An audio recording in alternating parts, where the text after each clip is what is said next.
Hi, this is Mike Crow, and I run a home inspection business. In fact, I've run a couple of home inspection businesses. The true joy for me, though, has been helping literally thousands of home inspectors build really solid home inspection businesses as well. We can help a single-man operation be able to do over $300,000 a year, maybe all the way up to $400,000 a year as a single inspector operation. Even better for me is the 80-plus companies that we have helped be able to build million-dollar home inspection businesses. I would like to help you be able to do the same thing. Hey everybody, Mike Crow back here, and we are moving into one of the last two parts of the book, the E-Myth and the E-Myth Revisited. Now, I'm pulling my notes from the original E-Myth book that I used years ago to help fix my company and straighten a lot of pieces up. The new book out there is the E-Myth Revisited, so feel free to take a look at that. And it's actually a better read, easier read. But I'm pulling my notes from the original book that I studied. Chapter 18 is your systems strategy. Chapter 18 is your systems strategy. One of the things we've talked about is systems, and then more systems, okay? And he's coming back to even defining what a system is here. A system is a set of things, actions, ideas, information that interact with each other, and in so doing, alter other systems. So systems affect other systems, all right? Systems are kind of a preset way that things work in a lot of different directions. And so basically says, in short, everything's a system. He says, my office is a system. The way we answer the phones is a system. My car is a system. You know, when I'm talking with home inspectors, I tell them we inspect systems all the time. We inspect heating and air conditioning systems and plumbing systems and structural systems. What I do as a coach is I try to take a look at the business system, especially the marketing system inside the business system to help move forward. He says that there are three kinds of systems, and he's absolutely correct. There are the hard systems, soft systems, and information systems. Now, the hard systems are those inanimate, unliving things, kind of like our vans or the colors that we use, okay? And the soft systems are the animate, living, or ideas. And he said a soft system might be the script, like for Hamlet, as he says here. And then the information systems are those systems that provide us with information about the interaction of the other two, the hard systems and the soft systems working together. So the hard systems is pretty straightforward. The hard systems is probably one of the biggest parts, and you might take a look at it. So for instance, I am very blessed now because we have an 8,000 square foot office, and I have the studio inside my office. All of this is a system. And inside our office, we have these whiteboards and all this that you write on with dry erase markers. I just bought some more dry erase markers the other day. He talks about in his office, they had the dry erase boards as well, and they were using markers on them. And part of their system was that after somebody was done with a meeting room or set up or whatever, part of their job was to clean off the whiteboards. Now, the whiteboards didn't have edges, and they had white walls. And so what happened was they would end up with all this blue smudge and everything up on the walls and everything. Now, I will tell you, some people have literally taken the whole walls and turned them nowadays into whiteboards. We actually have an Airbnb that we have right across from our office here, and on one wall, it's all basically a whiteboard. But in the old days, and even in this office, we still have some whiteboards that are set. And what he was trying to do was he was saying, hey, we need to clean off the boards, and they would clean off the boards, but it would leave smudges on the walls, and it became quite a problem. And for like 3-4 weeks, they were working on this, trying to figure out how do we fix this, because we want a nice, clean office. And they worked on it, they worked on it, they worked on it. They tried to tell people how important it was to clean it up, how to do this and how to do that, and it really became quite a nuisance. And then finally somebody had an idea that they put into place and immediately created a hard system that solved all of those problems. All they did was they took the whiteboards that were up there and put a clear piece of lucite all the way around it. So when they're cleaning off the boards, now it's not going onto the walls. And they're not writing on that lucite, so there's no writing on it they have to clean off too. And so they put about 4 inches all the way around. So just think about that. The two necessary components of conflict, the essential conditions for innovation, and then the conditions gave birth to a new system. And that third component basically was needed to translate conflict into a remedial action, or will, all right? So by extending 4 inches out from each side of the board, that lucite collar literally stopped the blue ink carnage, as he calls it here, in its tracks, okay? And in one fell swoop with that system, and I want you to understand, when you put systems into your business, this sort of thing's going to happen too. In that one fell swoop, the walls were clean, our people were delighted, and the clients were amazed. You know, one of the best things that ever happened to me, and it happened a lot, was, is this a franchise? Okay. People were asking me if my business was a franchise. I love that question because it told me I was building a real prototype that could become a franchise at some point. And I actually thought about making it a franchise. And then I decided not to. I decided to coach individual companies. And so I'm kind of the unfranchised model. I'm the unfranchised prototype, though. I mean, we still teach you everything a franchise would teach you, actually so much more than the average franchise would teach. But all of it comes down to what kind of systems do we have in our business to help make sure that those things happen. So a hard system for producing a human and totally integrated result. What kind of hard systems are you putting into your business? The purpose of that system was to free you up from having to worry about the blue smudges on the wall all the time. And so I built a lot of systems inside the home inspection, the routine of the home inspection, the way we wrote the report, all of that to make things easier. And, Gary Keller had the book out called The One Thing. And one of the things he said in there was, what's one thing you can do that will make everything else or make other things unnecessary or at least make things easier? And those are systems. And so when you build those, it becomes very powerful. In fact, I like to call them stackables because some systems you're always tweaking with, but some systems, like that lucite collar, okay, once they did it, it was done. They never had to do it again. That's a stackable, and I love that. So going on to the second part was soft systems, all right? So we all know that things need to be sold. So how are you going to get things sold? And here's one of those things that we hear all the time. 80% of, well, in this case, 80% of our sales are produced by 20% of the people, all right? And I will tell you that probably, a large percentage of your business that comes in is done and created by 20% of what you do to help create that business. Now, when you understand that and you start understanding which parts are creating that business, what you really find out is that that 20% is a system. 20% that creates 80% of your work is a system. And what I created, of course, was what we call the Big Bang Marketing System. The Big Bang Marketing System creates over 80% of all the phone calls that we receive, and it's a pretty cool thing. And when you set it up, you need a selling system of some sort. Now, inside the chapter, he goes into a whole selling system about identification of, specific benchmarks, the literal scripting of words. You've got to make sure that you have that built into your system. The creation of the various materials to be used when you're doing certain scripts, the memorization of the scripts, and the delivery of each script by your people. So we actually have right now we have 2 people out there marketing for our business. We're trying to teach all of them different scripts that do different things. And some of those scripts are not just to get people to refer business to us, but to set it up so that we can come in and do presentations at their real estate office. And let me say this very quickly, but carefully.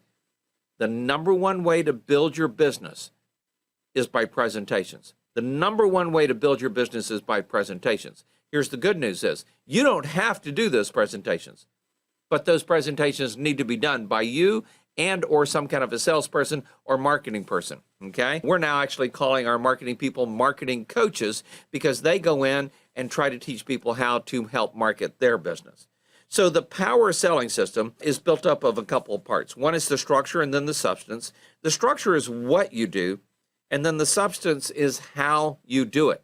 And if you think about that, it's the same thing with your home inspection, okay? Your home inspection is what you do, but the substance is how you do it. And we've all heard, it's not what you say, but how you say it. Same type of thing inside of this selling system they help create here.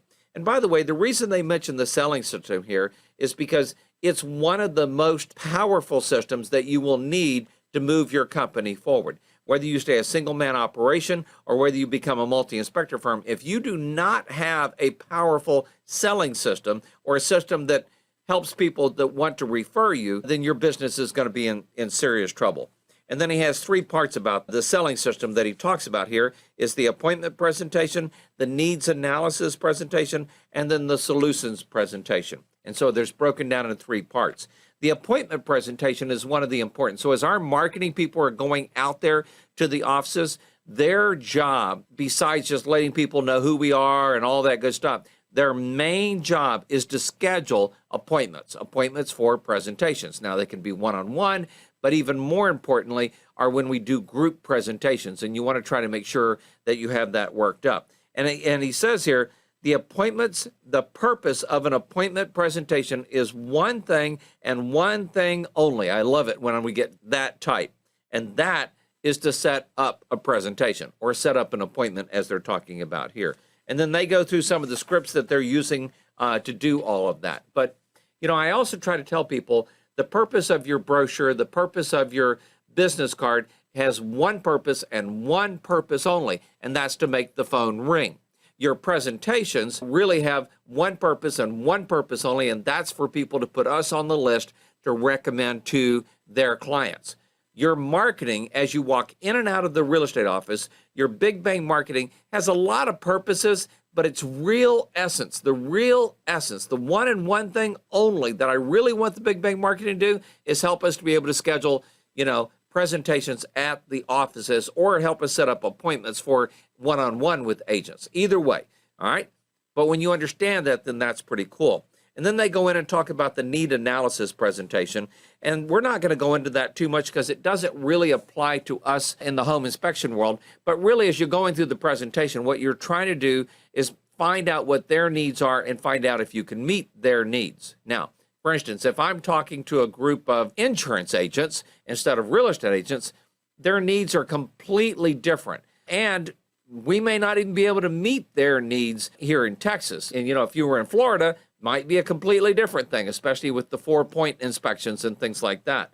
But you want to make sure that your presentation, your needs analysis presentation, works so well, but not at what it does, but the impact it will have on the prospect. So when we do a presentation at the real estate offices, my number one objective is what kind of impact will it have on the people there that can refer business to the future. And he goes into the first, the second, the third, the fourth, fifth, all of these different steps. I'm not going to go into all of them. The big thing is, though, is that what you're trying to do is make sure upon the completion of that presentation is that they want to refer you to their clients and everything. And this particular instance is talking about something else. And then the solutions presentation. The solutions presentation is the easiest component, all right? Because if you've done part 1 right, and if you've done part 2 right, which is if you've done the appointment presentation right, and if you've done the need analysis presentation right, the solutions presentation is like a no-brainer. It's like a gimme, okay? And so it's the easiest because if you've done your job effectively up to this point, they've already decided they're going to refer you. In this particular situation, they say they've already decided that they're going to buy from you, that the sale is already made. In the home inspection business, it's a little bit different because of the way it sets up, because of the way they work with their clients and everything. But we want to make sure that they feel comfortable in simply referring us, okay? The last system is the information systems. And an information system basically helps the hard systems and the soft systems work together. And in the information system, he actually lists like 13 parts here of this, but really they're benchmarks or goals that you want to set. So, for instance, how many calls were made? How many offices did you visit? All right. I teach people that you need to be visiting 10 offices per week per inspector to help meet your numbers in growing the business. And if you're in hypergrowth or want to be in hypergrowth, a lot of my coaches would say, hey, you need to be visiting 15 offices a week to make sure that you're getting business. And then how many prospects were reached, and then how many appointments were scheduled, and then how many appointments were confirmed. And in my case, I would say not just appointments, but presentations, all right? And then how many presentations were held? And then did you do the need analysis presentation? Did you go through with them and find out, what it is they need and can you provide it for them? Here's the good news is we know they need us, okay? And then how many were confirmed? And then how many were completed on doing those need analysis, or in this case, the presentations, okay? And then how many presentations were scheduled? How many presentations were confirmed on this second part? and how many solutions presentations were completed. So keep in mind, again, they had 3 parts. They had the appointment presentation, they had the need analysis presentation, and then they had the sales presentation or the solutions presentation. Ours are slightly different. What we have is the marketing to get us scheduled to speak at the real estate offices. Then we have the presentation we do at the office, which is different than what they talk about here as well. And I'll talk about that more when I start going into my book, which is what we're going to do after this book. So I'm going to go in and start getting into even more nitty-gritty of what we're doing here, okay? And then, of course, how many solutions were sold? Well, how many inspections did you do? How many people are putting you on their list now? And what was the average dollar value of those solutions? I think that people miss that. So often I ask them, what's your average home inspection? And a lot of times they go, oh, somewhere between $300 and $500. That's not an average. That's a ballpark, okay? An average would be $433.87. That's an average. And honestly, you should know that number. And if you think you don't need to know that number, well, you're kind of kidding yourself, because you can't fix numbers or improve numbers that you don't really know. And so we measure that number specifically among a bunch of others, but that one specifically, so that we know that we're improving on it. One of the things I love is when I'm working with coaching members a lot of times is that their average will literally go up because they didn't know that they needed to know that number. But as soon as they did, and as soon as they started putting into place some of the systems that we talk about, especially with the Big Bang marketing, then what happened was that particular part, that particular number would start growing for them. It's not uncommon for our guys to do $100 more on average than what they're currently doing. And I look forward to being able to help you with that, or you figuring that out as you're going as well. So it's absolutely essential that you begin to think of your business as an integrated system. So we've been talking about systems throughout the book, right? And so approach every part of your business as though it were separate from all the rest would be lunacy. Would be crazy, would be ludicrous. One of my favorite words, ludicrous. It would be ludicrous to think of each part of the business separately and that it is separate. No, it's all interactive, okay? Because everything in your business affects everything else in your business. So when you think about the primary aim that we talked about, when you think about the strategic objective and your organizational strategy and your management strategy and your people strategy and your marketing strategy, and your systems strategy, okay? All of them are totally interdependent rather than independent, all right? And so it's important to understand that. And then the success of your business development program totally depends on your acceptance of that integration. And that integration is your prototype, okay? That's what you're using to take it into the whole next level. All right, well, that's all today. We're going to come back, and then we're going to finish up bringing the dream back to American business. And we're going to finish it up and go through this last little part. I'm excited to do that. And then what I'm going to do is start on my book that I put together probably, 15 years ago. And it's got so much simple basics that you can put into place in your business as well. So this has been a lot of fun, and it's so much fun helping you understand how important systems are. Please don't forget that my business almost imploded because I was running the businesses on a personality, not on a system. And I want to make sure that you're not running your business on just a personality. And by the way, a personality will help. A personality will help you build the right systems and do a lot of those different parts of it. I am building new systems every single day, either in our home inspection business or some of the other businesses that we run here. And so I want to make sure you're doing the same thing. Well, as I always love to say, be successful and be around those that are successful. The more systems you put in place, the easier it is to be successful. And the more successful people you're around, the better systems you're going to discover and how easy it is to put some of those in your business as well. Have a great day. Talk with you again soon. Bye-bye.